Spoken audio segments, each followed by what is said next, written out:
अस्सलाम वालेकुम। हकीम सईद इल्म, खिदमत और शहादत की रोशन मिसाल।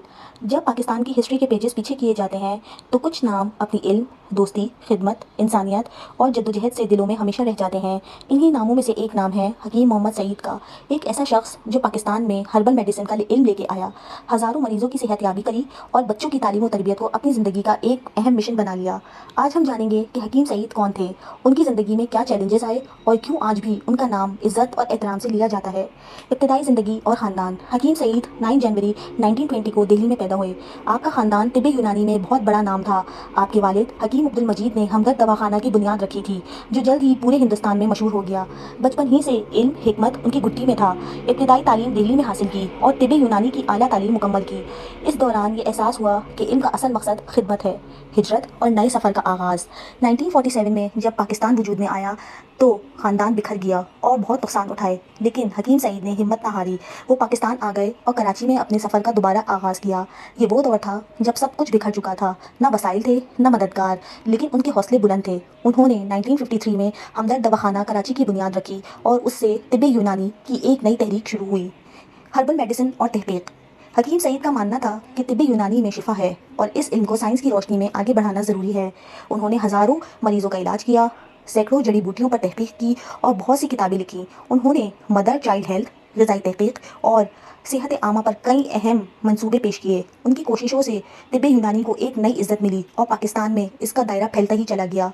तालीमी खिदमत और बच्चों की तरबियत। हकीम सईद सिर्फ तबीब ही नहीं बल्कि एक अजीम तालीमी रहनुमा भी थे।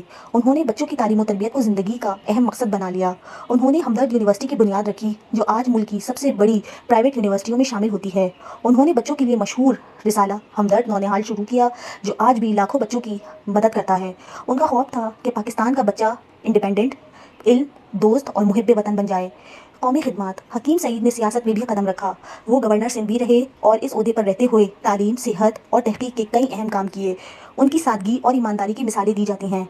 वो बगैर किसी प्रोटोकॉल के दौरे करते और आवाम में घुल मिल जाते। शहादत। 17 अक्टूबर 1998 की सुबह को दुनिया ने एक दर्दनाक सानहा देखा। हकीम सईद अपनी गाड़ी में दवाखाने जा रहे थे जब कुछ नामालूम अफराद ने उन पर गोलियां चला दी। उनकी शहादत ने पूरे पाकिस्तान को गमज़दा कर दिया।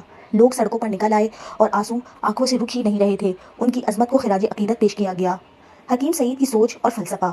हकीम सईद हमेशा कहते थे, जो इल्म दूसरों की भलाई में इस्तेमाल ना हो वो बेकार है। उनकी सोच में खिदमत, इल्म और कौम की मोहब्बत शामिल थी। वो अपनी तनख्वाह का बड़ा हिस्सा वेलफेयर कामों में दे दिया करते थे और गरीब मरीजों का मुफ्त इलाज करते। आज की नौजवान नस्ल के लिए पैगाम। हकीम सईद हमें ये पैगाम देते हैं कि हालात चाहे जैसे हों, हिम्मत ना हारें, इल्म हासिल करें, दूसरों की खिदमत करें और अपने मुल्क को बेहतर से बेहतर बनाएं। उनकी ज़िंदगी में इस बात की दलील दी गई कि अगर नीयत सच्ची हो तो इंसान नामुमकिन को भी मुमकिन बना सकता है। लास्ट बट नॉट लीस्ट, आज भी उनका लगाया हुआ हमदर्द का पौधा एक मजबूत दरख्त बन गया है। इल्म, सेहत और खिदमत के फल दे रहा है। हकीम सईद का नाम इस मुल्क की तारीख में हमेशा गोल्डन वर्ड्स में लिखा जाएगा। अगर आपको ये वीडियो अच्छी लगी है तो लाइक करें, सब्सक्राइब करें चैनल को। मिलते हैं अगली इन्फॉर्मेटिव वीडियो।